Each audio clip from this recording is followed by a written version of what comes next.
pernah itu yang bikin kayak shock ya, jadi kayak bikin kayak udah pasrah, udah nggak kuat gitu. Itu pernah ngalamin. Itu di saat karyawan hampir 60% itu melakukan tindakan manipulatif data gitu. Jadi antara finance, admin, packing itu bersekongkol teh buat manipulasi data. Aku ngebangun bisnis itu nggak mudah teh, dan tidak mudah kita untuk mendapatkan kesempatan kedua. Iya. Gitu. Dalam artian kayak Tuhan udah ngemilih aku untuk bisa mempercayai brand ini gitu. Gak ada sesuatu hal yang datang dengan cara kebetulan. 2 tahun berjalan gak mungkin aku menyerah cuman karena orang-orang ini gitu. Karena kalau aku menyerah, next time mungkin aku gak akan dikasih percayaan lagi buat bisa ngebangun brand lagi gitu. Jadi di situ aku mikir, masa cuma 4 orang ini aja aku kalah ya. Aku ngebangun brand ini udah 2 tahun loh saat itu. 2 tahun gak mudah. Dari yang gak punya karyawan jadi punya karyawan, itu kan gak mudah. Itu masa bisa runtuh cuma karena 4 orang ini. Dari situ aku mikir kayak ya udah, yuk kita mulai dari nol lagi. Anggap aja ini adalah kesempatan kedua waktu tahun 2017.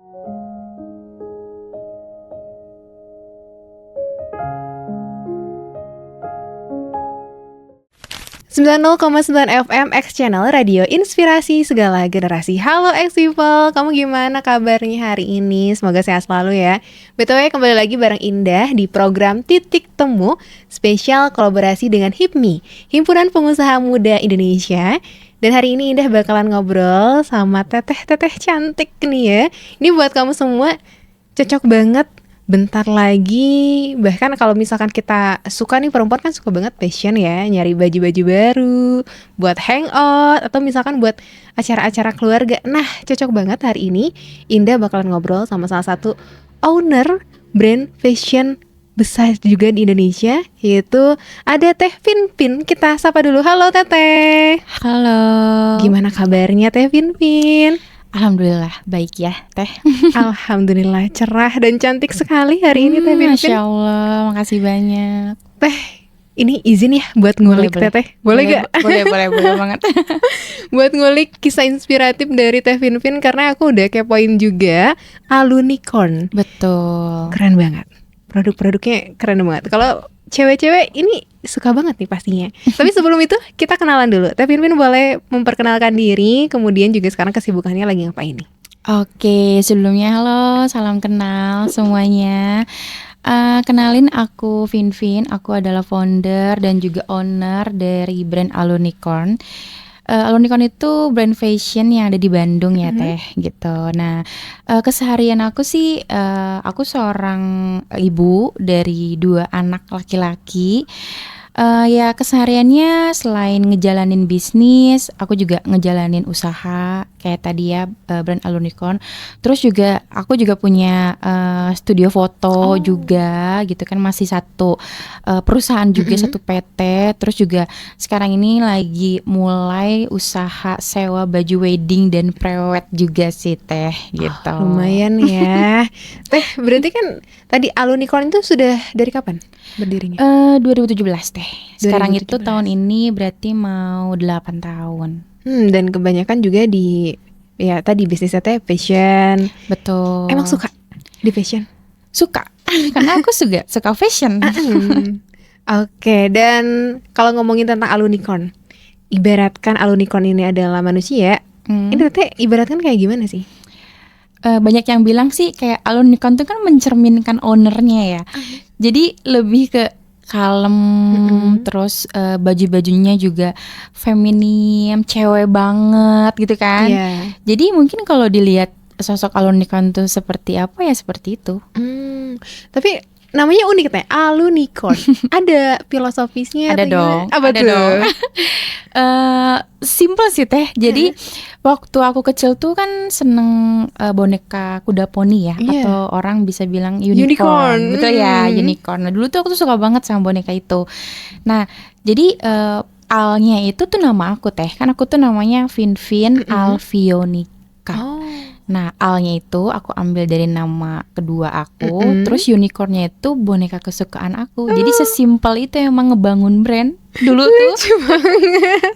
Iya, Ternyata dari nama terus boneka kesukaan jadilah betul. Alunicorn. Betul banget. Dan ketika mulai bisnis Alunicorn, kan biasanya kalau kita mulai bisnis tuh karena suka pertama, yang kedua karena butuh sebenarnya. Nah, Benar-benar. kalau Teteh ini di ranah mana nih? Butuh ya kayaknya. Karena kan tahun 2017 tuh aku kerja teh. Hmm. Aku tuh kerja di rumah sakit. Jadi aku tuh tenaga kesehatan dulunya. Kerja di rumah sakit. Terus ya namanya pekerja ya, maksudnya kan sedangkan keinginan tuh banyak ya. Pengen Iya. ini gitu kan. Sedangkan kalau nerima dari gaji doang kan kayaknya nggak cukup. Nah dari situ kayak didorong sama kebutuhan, terus ditambah sama memang permintaan pasar saat itu.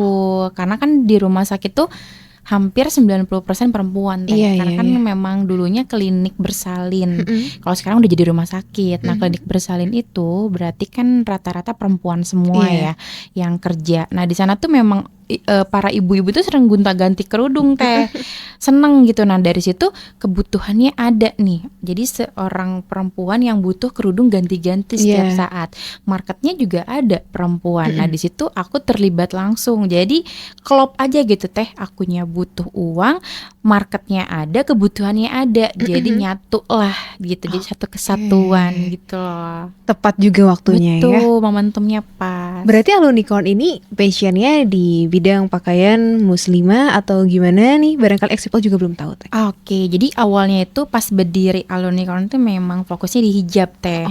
Cuman kan kayaknya kurang afdol ya kalau cuman jual hijab aja. Jadi pas 1 tahun itu fokus hijab, tahun kedua, ketiga, keempat baru tuh bikin kayak blus, dress, pokoknya aparel lah ya teh. Nah, kalau dibilang fashion muslim, iya betul, tapi kita lebih ke modest gitu. Jadi bukan yang kan ada tipe-tipe kayak syar'i Iya, gitu ya. Nah, kalau Alunicorn sendiri itu lebih ke modest gitu. Jadi yang memang untuk kalangan-kalangan perempuan yang seneng heboh gitu Iya, teh. iya, iya. Seneng keluar, main, ke coffee shop. Jadi seneng pakaian yang heboh-heboh tuh cocok banget pakai baju Alunicorn gitu. Tetap tertutup tapi stylish gitu ya. Betul teh. Dan Teh Pinpin tadi di spill ya, Teh Pinpin kan orangnya kalem, juga ya representatif Alunicorn juga Teh Pinpin. Nah, kalau kita ngelihat sekarang tuh kan banyak orang yang pengennya heboh gitu, hebring kalau pakai baju tuh hebring. Nah, ini kenapa Alunicorn tuh pilih yang gaya-gayanya yang kalem, modis gitu? Oke. Mungkin banyak juga beberapa brand yang kayak stylenya juga kan ini ya heboh gitu. Iya. Apalagi kan kalau di dunia fashion tuh cepet banget ya teh. Jadi perputarannya cepet, kayak trennya pun bahkan setiap minggu tuh ada yang baru gitu ya teh. Nah sebenarnya kenapa Alunicorn tuh konsisten gitu ya dalam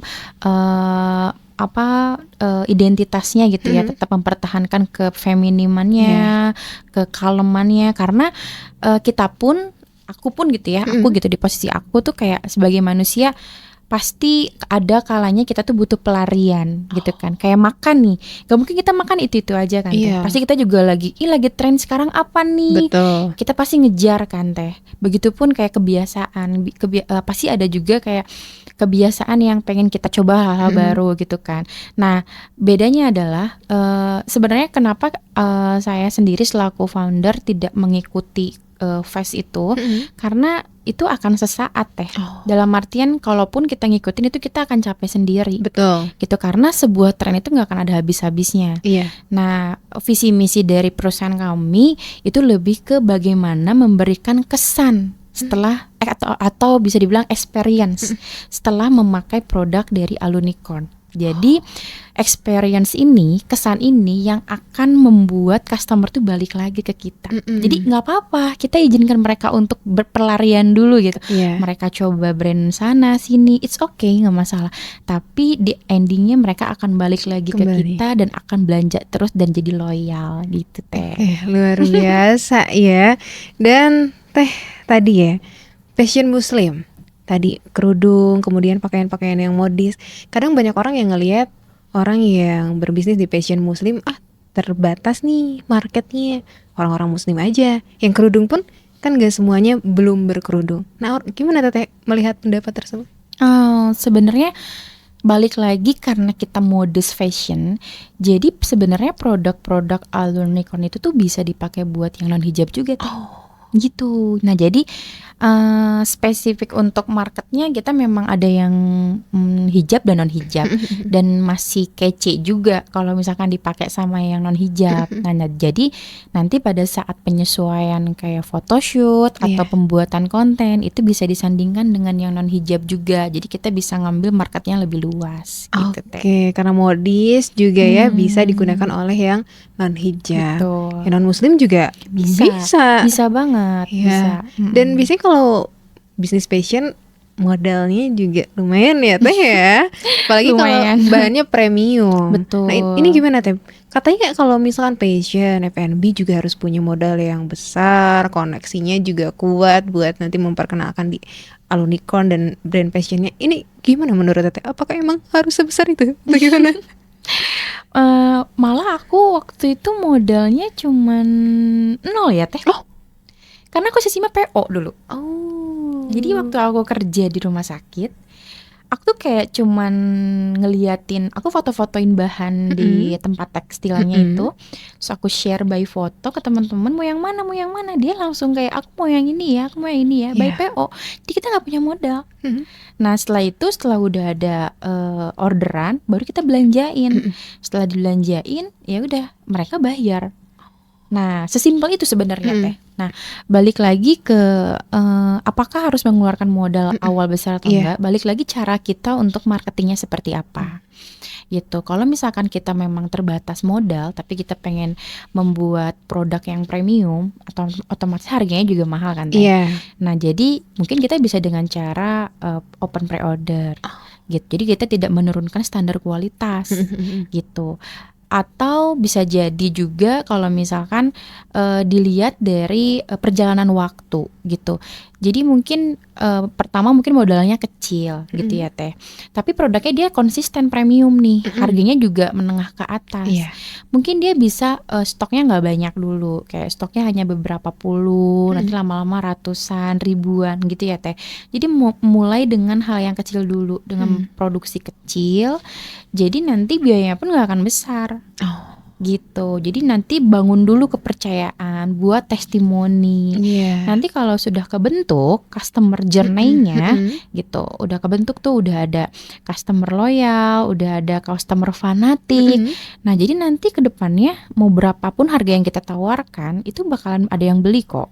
Gitu. Jadi nggak perlu takut untuk kayak perang harga ya. Apalagi sekarang lagi banyak banget kayak perang harga, barang dari luar negeri masuk ke Indonesia.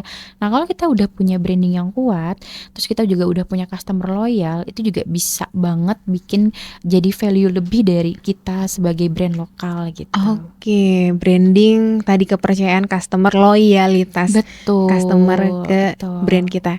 Teh, lihat sosial media Alunicorn udah luar biasa ya, udah 600.000 followers di Instagram. Itu bangunnya gimana Teh? Pasti susah. Saya sebagai orang yang di media tuh bangun sosmed branding, apalagi sekarang kan segala bisnis kalau pakai digital marketing, sosial media lebih gampang untuk dikenal. Nah ini Teteh ketika ngebangunnya gimana tuh? Awal mulai tuh kita biasanya ngasih ke orang ya, atau bisa dibilang kalau sekarang tuh endorse gitu. Jadi kenapa Alunicorn sekarang udah followernya udah besar, karena kita tuh aktif buat endorsement gitu. Jadi kayak ngasih ke selebgram, influencer, mikro makro KOL itu kita rutin Teh. Jadi kenapa? Karena kan percuma kita punya produk bagus tapi nggak dikenal orang. Betul. Nah jadi kuncinya apa? Kita bisa kasih produk kita ke orang lain, orang yang bisa menginfluensi produk yang kita punya gitu kan. Nah biasanya dengan cara apa gitu kan? Bisa dengan cara kayak ngasih, atau dengan cara barter value gitu, atau mungkin promo. Jadi kita berbayar juga. Nah dengan cara itu lambat laun juga produk kita bakal dikenal dan orang penasaran dan mereka mau follow. Oke, kolaborasi ya dengan para influencer. Tadi harus ya, ketika kita punya produk bagus ya perlu untuk dikenalkan kepada orang lain. Dan perkenalan itulah kita bisa kolaborasi dengan para influencer. Hmm. 2017 2017. Alunicorn berarti kan melewati masa Covid tuh. Betul. Gimana tuh Teh? Berat banget kan, semua bisnis tergonjang-ganjing ketika masa Covid itu. Teteh gimana? Tetap bertahan sampai sekarang? Oke. Sebenarnya waktu Covid aku mau bilang bagus nggak bagus karena di kita bagus banget gitu. Gimana tuh? Jadi memang pas Covid tuh malah penjualan kita tuh hampir 10 kali lipat, Kak. Bahkan 20 kali lipat. Karena memang kita lahir di online. Iya. 2017 itu kita memang murni hadir dari online gitu. Jadi pas eranya Covid masuk, itu kan banyak lockdown, Iya. mall banyak yang ditutup atau ada jam operasional gitu kan. Nah, berarti kan otomatis mereka juga males ya, Iya. kayak dibatasin mau ke mall, terus juga harus ada apa namanya yang scan vaksin itu.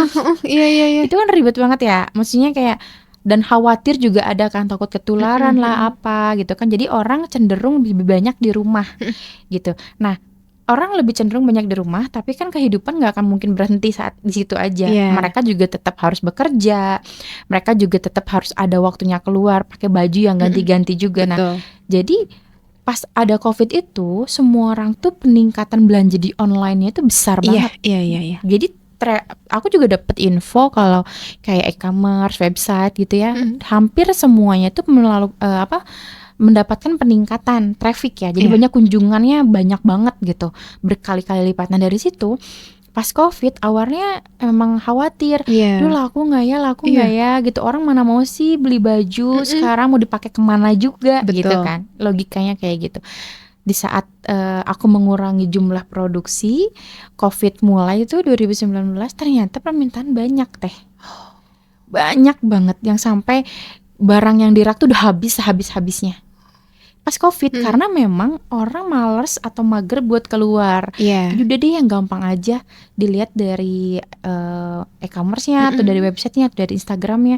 Udah deh yang simple aja, beli aja di online. Nah, dari situ gak ada dampak apapun. Mungkin lebih ke produktivitasnya mengurang ya. Iya. Mungkin dari yang harusnya di kantor itu ada 10 orang misalkan, jadinya terbatas gantian 5 orang. Terus harus pakai masker setiap saat. Nah, mungkin Betul. keterbatasannya dari produktivitas dari karyawan si hambatannya waktu Covid ya. Kalau untuk dari salesnya itu bagus banget. Jadi aku bingung mau ngomong Covid itu salah atau tidak, tapi takut dosa.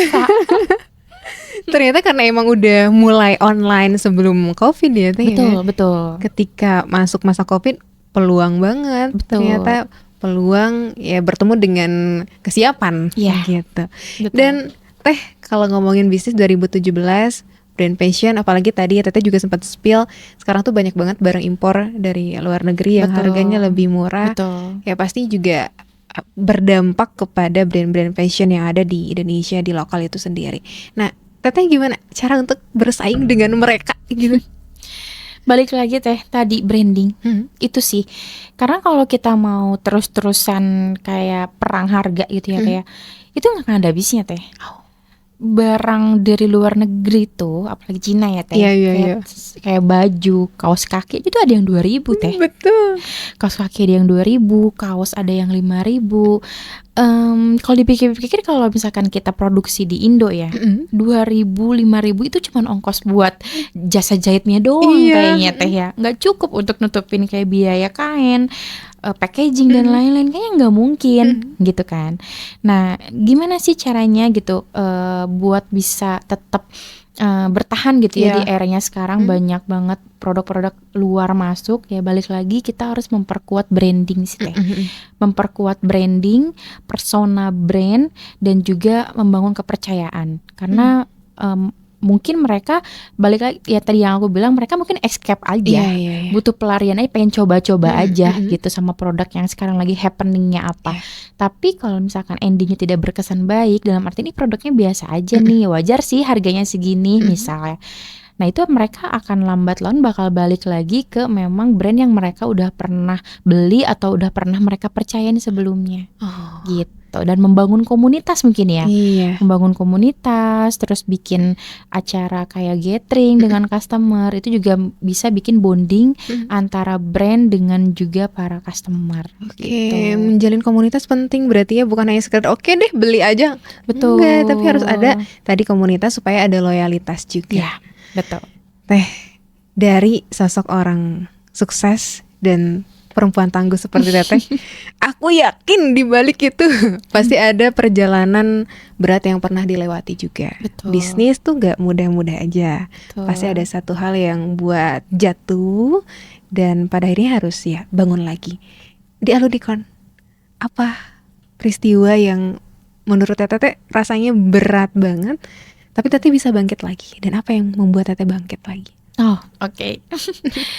Pernah itu yang bikin kayak shock ya, jadi kayak bikin kayak udah pasrah, udah nggak kuat gitu. Itu pernah ngalamin. Itu di saat karyawan hampir 60% itu melakukan tindakan manipulatif data. Gitu. Jadi antara finance, admin, packing itu bersekongkol Teh buat manipulasi data gitu. Yang finance menutupi arus uang masuk keluar, admin dia menerima atau mencairkan orderan palsu gitu ya. Yang packing melancarkan barang biar bisa keluar dari kantor tanpa adanya transaksi. Gitu, itu sekongkol Teh. Kalau bisa dibilang mungkin kayak justice collaboration ya mungkin ya. Jadi sekongkol gitu ya, banyak yang terlibat di situ. Itu kurang lebih 4 orang waktu itu dalam bidang yang berbeda. Nah itu kan bidang-bidang yang memang krusial ya, kayak finance kan butuh, Iya betul. admin butuh, packing butuh, itu bener-bener kayak dari hulu ke hilir gitu Teh, kayak dicabutnya tuh hulu ke hilir gitu. Bahkan sampai leadernya pun sama, sekongkol gitu Teh. Jadi kayak wah udah nggak beres nih ini gitu kan, jadi udah nggak sehat nih gitu kan perusahaan. Dari situ aku mengeluarkan semuanya Teh, hanya tersisa sekitar 2-3 orang waktu itu. Iya, dan memang harus dibasmi karena yang kayak gitu kan toksik ya. Betul. Akan menjadikan kalau misalkan ada satu yang diselamatkan, dia akan menular lagi ke karyawan-karyawan yang lain gitu. Jadi semuanya dari hulu ke hilir itu harus keluarkan semua. Jadi orang-orang yang baru ini dialah yang memang ngebangun bareng sama saya lagi dari awal gitu, dari mulai ngeposisiin jadi yang karyawan lama itu yang udah ada aku posisiin sementara jadi finance, aku posisiin sementara jadi admin, sambil di situ saya cari lagi karyawan gitu. Mulai dari awal lagi. Mulai dari itu nol lagi. tahun berapa Teh? Kurang lebih tahun 2000 pas Covid kalau nggak salah ya, 2019. Pas lagi rame-ramenya itu. Iya betul. Nah mungkin ya celahnya lagi orderan rame, mungkin di situ memanfaatkan kayak ini kayaknya ibu ownernya nggak akan mungkin fokus juga deh gitu. Iya. Jadi dia memanfaatkan situasi yang memang lagi crowded, lagi rame orderan. Jadi dia memanfaatkan gimana ya celahnya buat bisa manipulatif data gitu. Apa alasan terkuat Teteh buat oke deh mulai lagi, walaupun pasti berat banget ya harus mulai lagi. Apalagi perempuan kan kita merasa banget, mudian banget. Kadang kalau udah capek ya udah nanti dulu deh. Apa yang alasan terkuat Teteh ya udah deh gerak lagi walaupun harus dari nol? Oke, alasan terkuat itu yang pertama, aku ngebangun bisnis itu nggak mudah Teh. Dan tidak mudah kita untuk mendapatkan kesempatan kedua. Iya. Gitu. Dalam artian kayak Tuhan udah memilih aku untuk bisa mempercayai brand ini gitu. Gak ada sesuatu hal yang datang dengan cara kebetulan. Bener gak Teh? Iya. Nah mungkin pada tahun 2017 mungkin aku kayak diamanahin buat kamu kayaknya bisa deh megang brand gitu. Gak semua orang kan bisa punya brand gitu Teh. Gak semua orang mungkin teorinya pintar, tapi gak semua orang dikasih keberuntungan buat bisa jago jualan. Betul. Gitu ya kan. Nah 2017 mungkin aku dikasih amanah gitu ya dari Tuhan, kayak kamu pasti bisa deh ngebangun brand, kamu pasti bisa. Nah dari situ berarti kan ada kesempatan ya Teh. Ada kesempatan di mana posisinya kerjaannya mendukung, marketnya juga ada, dan di situ juga modal juga ada karena aku kerja, dapat gaji gitu kan Teh. Nah otomatis itu adalah sebuah kesempatan gitu. Nah kesempatan itu yang udah aku bangun dari 2017 ke 2019, berarti 2 tahun ya Teh. 2 tahun berjalan, gak mungkin aku menyerah cuman karena orang-orang ini gitu.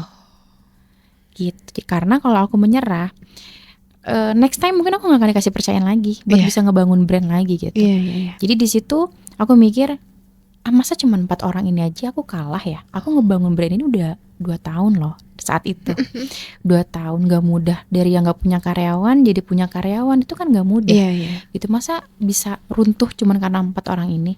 Dari situ aku mikir kayak ya udah yuk kita mulai dari nol lagi. Anggap aja ini adalah kesempatan kedua waktu tahun 2017 gitu. Refleksi apa yang sudah dilewati sebelumnya, apa yang sudah dicapai. Betul. Dan masa sih gini aja nyerah. Nah betul gitu. Keren banget. Finfin jadi speechless nih. Kalau biasanya tadi ya, ketika kita sudah berjuang, alhamdulillah Allah berikan kesempatan yang sangat luar biasa, pasti kita juga akan flashback ke masa lalu, langkah awal di mana kita berjuang. Kalau Teh Finfin diberikan kesempatan nih untuk ngomong atau nyampein pesan ke Teh Finfin ya sekitar 2017 ketika awal mulai merintis bisnis, apa yang ingin Teh Finfin sampaikan? Kalau aku melihat aku di masa lalu, aku bakal bilang kamu hebat ya gitu.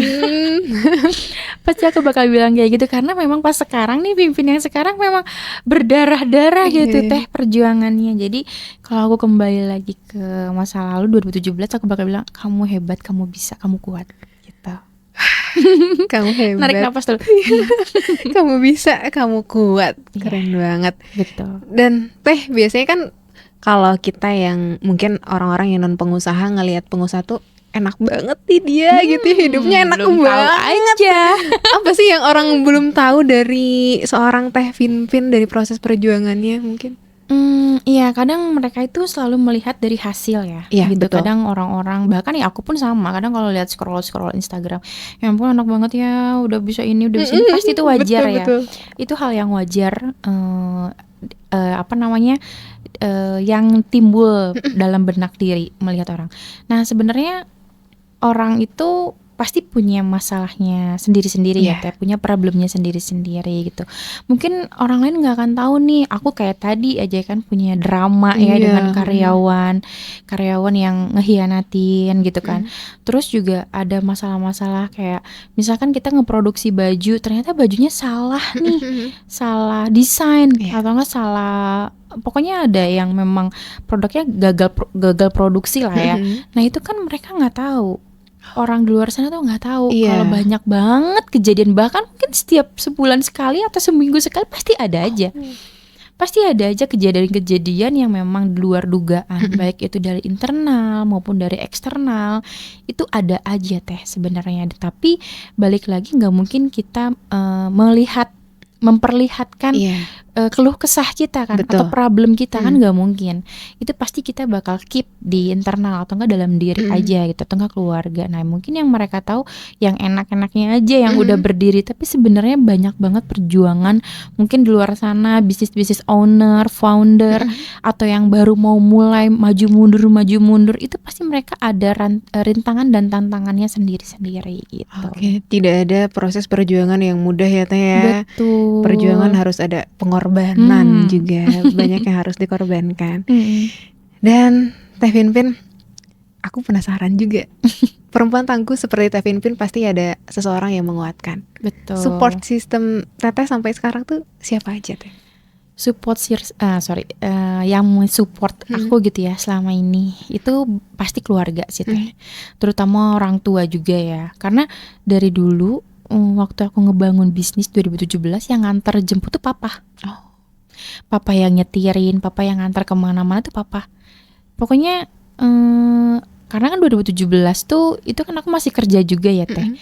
Jadi yang nganter jemput, yang nganter beli kain, nyanter ke tukang jahit, itu tuh orang tua.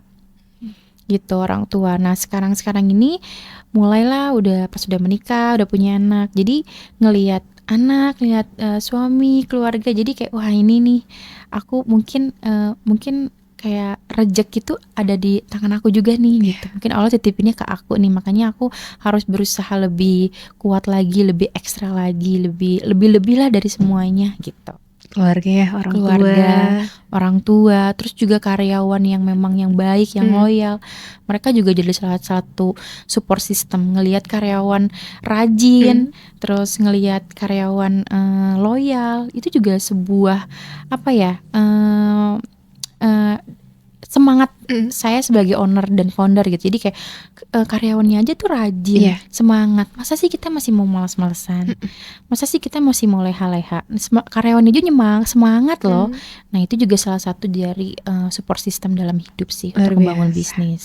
Dan salah satunya anak. Biasanya ini anak perempuan-perempuan yang ingin tadi ya berkarir kah, entah itu bisnis ataupun dia kerja kantoran, mereka selalu nanti ngurus anak gimana ya. Nah, ini Teteh gimana nih cara untuk manage ya bisnis iya, anak juga tetap keurus gitu.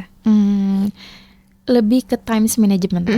Jadi kalau dari pagi sampai sekitar jam 7 itu aku fokus ngurusin anak dulu. Karena kan anak mau nyiapin buat sekolah, berangkat sekolah ya, makan, sarapan, bekalnya dan lain-lain, itu aku memang alokasikan dari pagi sampai anak berangkat sekolah tuh fokus untuk anak. Nah, habis dari situ, dari anak sekolah itu aku bisa fokus kerja Teh. Jadi aku tinggal ke kantor tuh kayak 10 langkah. Deket banget. Di rumah sama kantor tuh deket banget ya, cuman selang 2 rumah doang, tetangga kan. Jadi anak sekolah berangkat, aku prepare buat ke kantor. Itu kurang lebih aku di kantor bisa sampai habis zuhur atau pas jam istirahat. Dari pagi sampai zuhur. Zuhurnya aku pulang, sholat, nunggu anak pulang sekolah. Nah, anak pulang sekolah itu langsung kayak ya apa, bertegur sapa dulu lah ya, bertegur sapa dulu. Terus aku leskan anak di rumah. Jadi di rumah itu ada guru ngaji, guru bahasa Inggris itu datang ke rumah. Jadi aktivitas anak aku dari jam 2 sampai menjelang maghrib itu benar-benar aktivitas lesnya, tapi bisa dipantau di rumah. Jadi aku pun saat bekerja juga nyaman, damai gitu, nggak kepikiran anak main apa ya, anak lagi apa ya. Apalagi sekarang kan lagi zamannya gadget ya, anak-anak gadget. Nah, kalau anak aku kan tipikal yang aktif banget aktif banget. Jadi ibaratnya kalau dia diem tuh nggak bisa, harus apa ada yang dikerjain. Nah, jadi aku kayak manggil guru private ke rumah. Jadi biar dia tahu, oh kalau jam 2 itu waktunya ini, oh jam 3 itu waktunya ini. Nah, jadi dengan kita bisa fokus kerja juga, anak juga tidak mengurangi hak-haknya gitu. Hak pendidikannya, hak kasih sayangnya juga tetap terpenuhi. After dari jam 6 beres maghrib baru quality time keluarga gitu. Mau nonton bareng, mau makan bareng, tidur bareng, cerita bareng, itu dilakukan after maghrib atau after isya. Seru ya gitu. Jadi walaupun berbisnis, X-People para perempuan berkarir berbisnis tidak melupakan tugasnya ya Teh, sebagai istri dan juga sebagai seorang ibu. Teh tadi juga sempat di-spill ya, kita perempuan tuh kemudian. Betul. Ini juga pasti hampir semua para ya. perempuan bisnis owner atau yang ingin mulai jadi para pengusaha kan kemudian juga satu hal yang menghambat sebenarnya. Betul Teteh banget. ketika lagi gak mood, apa yang biasanya Teteh lakukan? Kalau lagi nggak mood, kuncinya aku gampang sih Teh, makan enak. Aku tuh suka makan enak. Jadi kalau aku lagi malas, lagi mager, ngapain ya, nggak ada semangat, nggak ada gairah gitu ya, GoFood aja udah, simple. Nyari makanan enak aja udah Teh. Itu udah yang paling bikin refresh ya. Apa makanan yang kita suka atau aktivitas yang kita suka kayak nonton Netflix misalkan ya. Nah itu bisa ngebangun mood lagi loh Teh. Secara semudah itu. Tapi beda halnya kalau misalnya kita mood nih, terus ditambah kayak kita juga jadi nggak ngapa-ngapain atau kita maksain gitu ya buat ngelakuin, tapi kitanya nggak mood. Itu juga nggak akan bener sih ke pekerjaan kita. Iya, berarti kalau kita lagi gak mood, rehat dulu aja ya Teh ya. Betul, rehat dulu, cari apa yang potensi yang bisa bikin mood kita tuh balik lagi bagus gitu. Apa hal-hal yang kita suka, entah itu mungkin main sama anak, atau misalkan kita mau ke mall, coffee shop, atau mau GoFood, sesimpel itu. Dengan kita ada, itu kan ada hormon endokrin ya, hormon bahagia gitu kan, mau makan coklat atau apapun. Nah, dengan itu moodnya bakal balik lagi dan kita bakal lebih, ibaratnya lebih fresh lagi lah, mau mikir apapun, ide-ide kreatif tuh muncul lagi. Jadi jangan maksain gitu ya, lagi gak mood malah maksain. Makin gak mood nanti makin nguring-nguringan Teh. Iya, dan penting juga berarti harus tahu apa sih yang kita suka, apa sih yang bisa membangkitkan moodnya kita. Betul. Teh pasti kan setiap business owner punya impian untuk bisnisnya Alunicorn. 5-10 tahun ke depan Teteh membayangkan Alunicorn ini akan seperti apa dan pengennya seperti apa? Aku sih berharap buat Alunicorn ini anak pertama aku ya, berarti ya di bisnis. Aku pengen dia itu bisa dikenal sama minimal seluruh Indonesia tuh tahu produk Alunicorn. Jadi brandingnya udah kuat ya.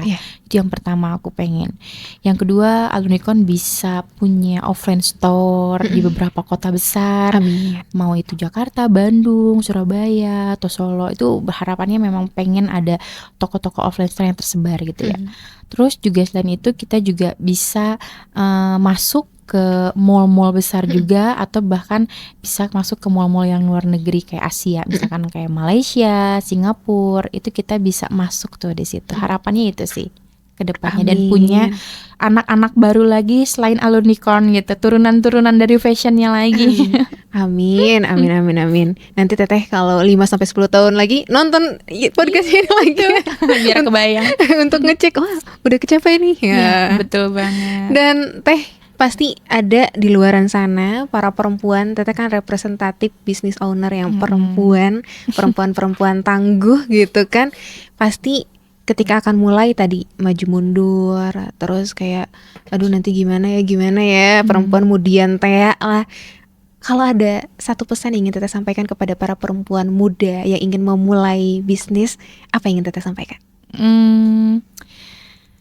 Yang pertama mau aku sampaikan buat teman-teman semua yang lagi mau mulai usaha atau lagi ngejalanin usaha tapi masih maju mundur, atau yang udah ngejalanin dan udah berjalan. Mungkin pesan-pesan dari saya adalah fokus. Fokus itu penting dan konsisten. Kadang aku pernah beberapa waktu lalu itu aku sempet kayak nggak fokus Teh sama usahaku. Aku ngelihat, wih bisnis F&B keren gitu kan, wih bisnis travel keren gitu kan. Itu yang bikin kita nggak fokus sama bisnis kita gitu. Aku pernah ngalamin itu Teh. Jadi ibaratnya jangan melihat rumput tetangga lebih baik gitu ya. Nah ternyata setelah aku dalami gitu ya, ternyata kalau kita nggak fokus sama bisnis kita, itu akan menghancurkan bisnis kita Teh. Gitu. Itu yang udah pernah aku alami ya beberapa waktu lalu. Jadi aku terlalu ambisi, pengen punya bisnis ini, tapi tidak satu lini dengan apa yang sudah aku jalanin gitu. Dari situ yang lamanya jadinya terlantar, yang barunya nggak jalan-jalan gitu. Nah ya saran aku balik lagi ya, kita sebagai perempuan yang mau mulai itu harus fokus. Apa goals kita? Kita mau punya bisnis fashion, goalsnya apa? Setelah kita punya, mau bikin apa? Mau jadi apa? Nah dari goals itu akan ada turunannya namanya visi misi. Nah dari visi misi itu yang membuat, yang menggerakkan kaki kita untuk mau terus maju untuk mendapat atau mencapai si goalsnya itu. Gitu sih. Jadi harus konsisten dan juga harus fokus ya Teh. Betul. Dan kuncinya satu sebenarnya, mulai aja dulu. Nah betul, mulai aja dulu, udah nggak usah mikirin karyawan gimana, SOP-nya gimana, KPI-nya gimana. Kan aku pun waktu ngebangun Alunicorn bener-bener nggak pakai SOP, nggak pakai KPI. Nah KPI dan SOP yang dibuat itu setelah berjalannya karyawan kita. Jadi kita tahu, oh masalahnya ini, solusinya ini, itu kan SOP. Oh ada masalah baru ini, solusinya ini. Nah itu aku berjalan memang autodidak semua Teh. Jadi SOP yang dibentuk sekarang di perusahaan itu adalah pengalaman 7 tahun ke belakang. Segala problem 7 tahun ke belakang aku jadikan sebuah SOP, dan biar gak menginjak lubang yang sama. Luar biasa ya. Iya. Berarti permasalahan itu jadi pelajaran, permasalahan Betul, masa lalu. Iya. Kadang kalau mungkin banyak teman-teman aku yang dia memang jago marketing atau dia memang lulusan manajemen. Kalau mau mulai bisnis itu harus pakai metode Canvas-nya, harus punya ini mau kemana arahnya, marketnya gimana gitu kan. Itu bagus sebenarnya, bagus banget kok. Tapi kadang dengan kita memikirkan hal semua itu, nanti kita stuck duluan kadang. Betul. Pusing. Iya. Jadinya nggak maju-maju karena ngurusin di administratifnya aja tuh itu tuh udah pusing banget kayak bikin company profile, itu tuh udah kayak bikin menguras Iya, energi betul, kita betul. kan. Sebenarnya bagus, tapi kendalanya apakah kita mampu untuk menjalankan, memikirkan itu juga, terus jalan juga, eksekutor juga, apakah kita mampu? Nah, pilih salah satu aja dulu. Kalau kita pengen cepet dapat duit, cuan, jalan aja dulu, gas aja dulu. Nah, dari situ baru kita evaluasi week by week yang kayak gimana gitu. Oke, jalan aja dulu tuh ya, gas aja dulu, jangan kamu terrepotkan. Bagus tadi ya dengan bisnis modal kanvas dan lain sebagainya, tapi jangan sampai karena itu kamu gak mulai-mulai. Iya, jadinya tahunan kan gak jalan-jalan kan. Kecuali kalau timnya banyak, ada beberapa misalkan partnership ya. Iya. Misalkan kita kolaborasi dengan teman kita atau sahabat kita gitu kan, kayak lu bagian marketing, lu bagian sales misalkan. Iya. Itu it's okay ngejalanin itu semua karena fokusnya dibagi dengan rata, Iya. ya kan. Tapi kalau kita business owner sendiri gitu kan, nggak mungkin kita bisa ngebelah otak kita kapan kita waktunya bikin Betul. sistematis, kapan waktunya kita eksekusi. Iya. Nah itu akan sulit gitu. Jadi sebenarnya boleh kita melakukan itu asalkan ada case di mana kita punya partnership. Oke, gitu ya. Jadi lihat juga kemampuan kita ya, Teh ya. Betul. Tapi Vin, kalau ngobrol pengen lama sebenarnya, pengen diulik lebih dalam lagi, Iya. tapi karena keterbatasan waktu, terakhir dari Teteh pesan nih untuk para pendengar kita yang mendengarkan obrolan dari awal sampai akhir, khususnya para perempuan-perempuan, karena juga banyak kayak perempuan yang mereka harus berjuang single parent, mereka harus memperjuangkan bukan hanya sebagai tulang rusuk tapi tulang punggung juga. Iya, betul banget. Boleh Teteh sampaikan pesannya? Oke. Halo semuanya, buat para perempuan-perempuan di luar sana, baik remaja ataupun ibu rumah tangga atau pekerja juga, aku cuma mau nyampein buat teman-teman semua, buat semangat terus ngejalanin aktivitas yang sekarang teman-teman jalanin, selalu bersyukur setiap apa yang sudah diterima saat ini, dan buat teman-teman juga yang mau mulai usaha, tetap fokus, tetap apa yang ingin diharapkan dan apa yang ingin dicapai itu kejar terus, jangan sampai jangan sampai teman-teman itu mudah menyerah gitu. Pokoknya semangat terus, sukses terus. Semangat terus, sukses terus, jangan menyerah. Jangan Ex menyerah. people. Betul. Hatur nuhun pisan Teh Vin. Sama-sama Teteh. Seneng banget banyak insight yang kita dapatkan pastinya. Dan buat Ex people yang pengen tahu-tahu juga boleh di-spill Teh akun Instagramnya. Boleh, akun Instagramnya ada di @alfionica, ALFIONICA. Ada @alfionica Iya, dan betul. juga di Alunicorn di Alunicorn_ID. Oke, Alunicorn_ID. Oke, hatur nuhun Teteh. Sama-sama. Semoga sukses terus. Amin. Jaya amin. terus, impian-impian yang tadi sudah Amin. disebutkan tercapai. Amin. Iya, 5-10 tahun, bahkan lebih cepat. Amin. Amin ya Teh. Terima kasih sekali lagi Teteh. Terima kasih juga Exifol sudah mendengarkan perbincangan kami dalam program Titik Temu kolaborasi dengan HIPMI, Himpunan Pengusaha Muda Indonesia. Dan kita akan ketemu lagi dalam program Titik Temu berikutnya. Dadah.